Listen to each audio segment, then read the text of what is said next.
today we will study compound sentences.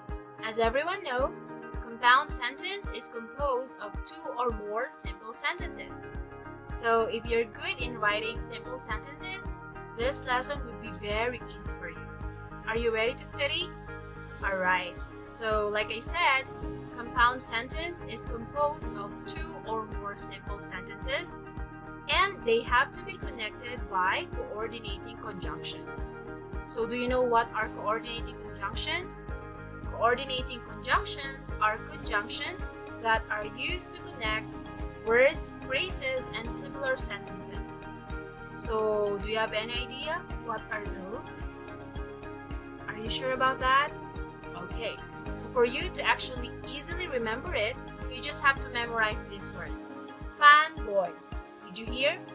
Fanboys, as in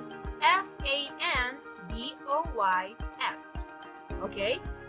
So fanboys are actually our coordinating conjunctions. So F for, A for and, N for nor, B for but. What else? What's the next one?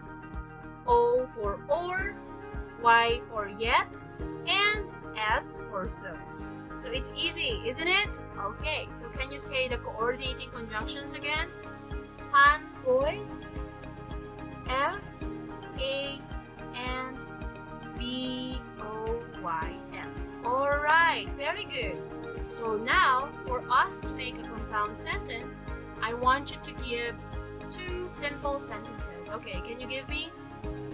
First one, the boys eat. Okay, that's a simple sentence. Very good. Another one, the girls play. Okay, so now we have two simple sentences.